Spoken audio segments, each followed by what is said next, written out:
Hi everybody, it's Jason from Yahoo and the Torah, and we are having one of those days that everything is kind of messed up, and so I thought I would do this myself, and I thought I would take you guys through some things that I teach on a lot, and I read on a lot, I contemplate a lot, I bring to my heart, mind, and soul a lot.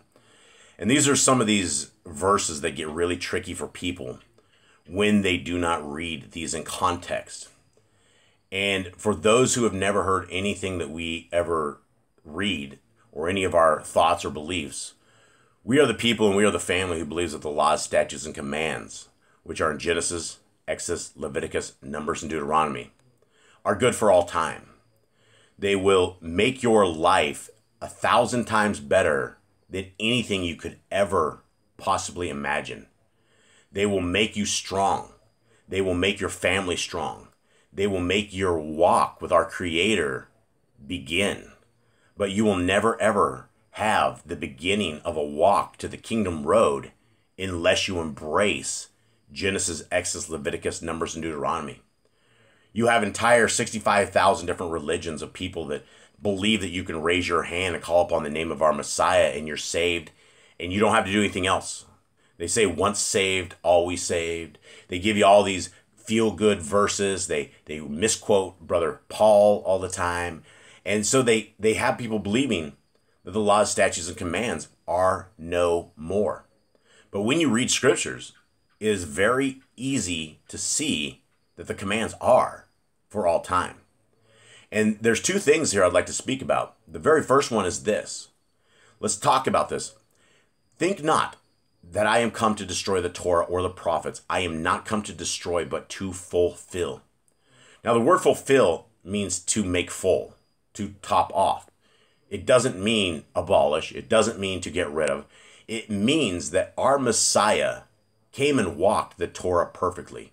It was by his walk that he displayed and demoed that he was, able to walk the Torah perfectly.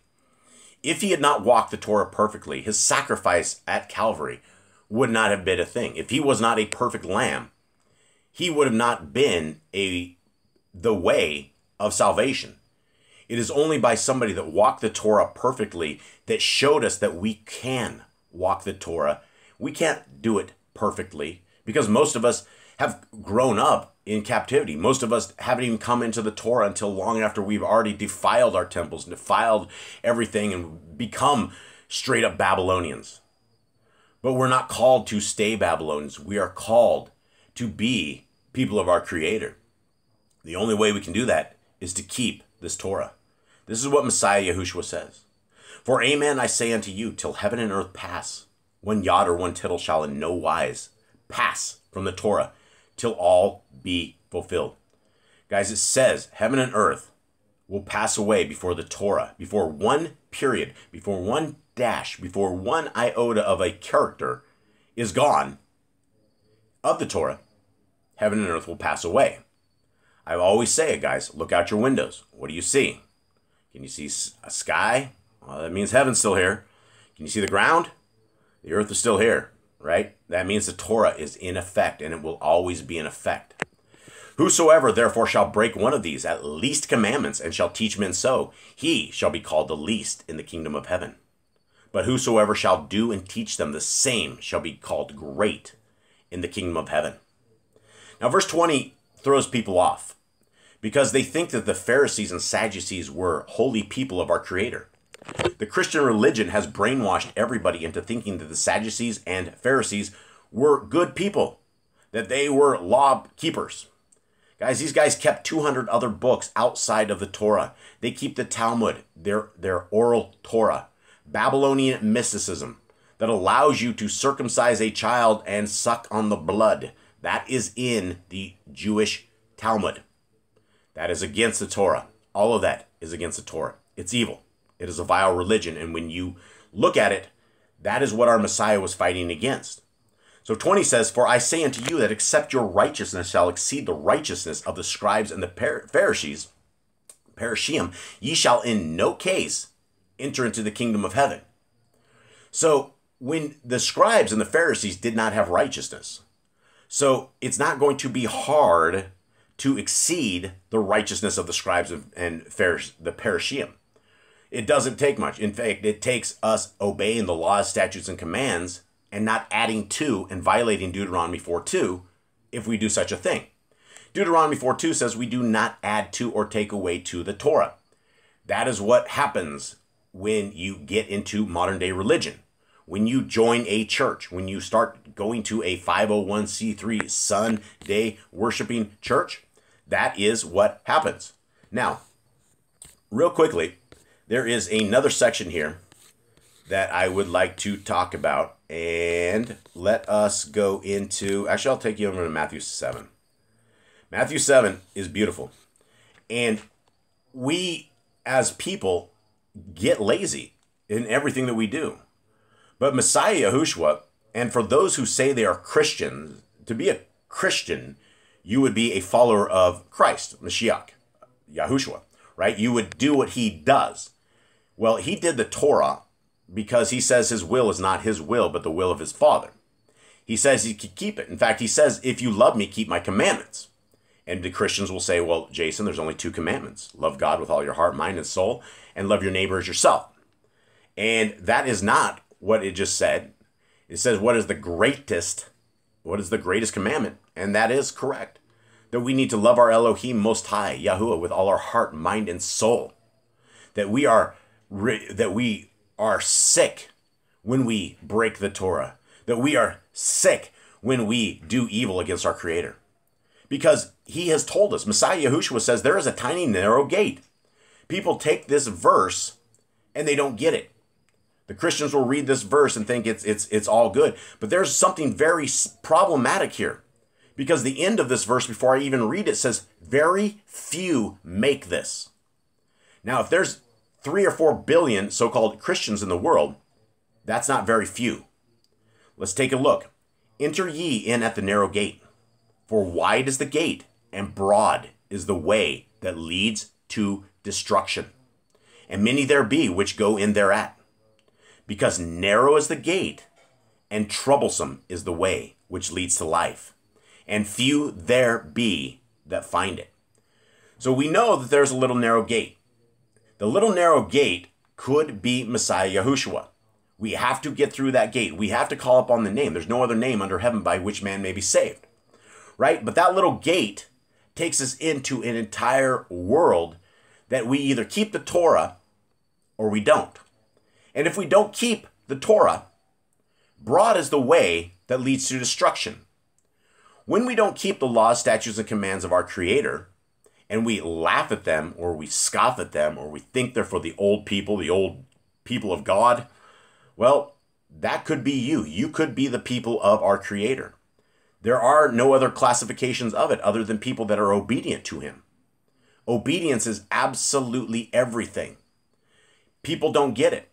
People don't want to be obedient. People don't want to keep the Torah. People don't want to live like our Creator has said to live. What do we make of this? The gate, the narrow gate, and troublesome is the way. What do you mean troublesome? Well, troublesome is all of the sins along the way, all of the things that can take us away from the Word, all of the troubles of this world. And if we are not entrenched in the Torah, we're not going to find the way. We're not going to make it through the narrow gate. It wouldn't be called a narrow gate if there was hordes of people that were able to make it through. A narrow gate limits who can go in. There's not 3 by 3 or 4 by 4. It is 1 by 1. And if it's 1 by 1, it is only by seeking humility and seeking our Creator and seeking the obedience with our Creator that we are going to find this gate. Now I'm going to wrap this up. And I'm going to wrap it up and we're going to go into Revelations. Because many people miss this.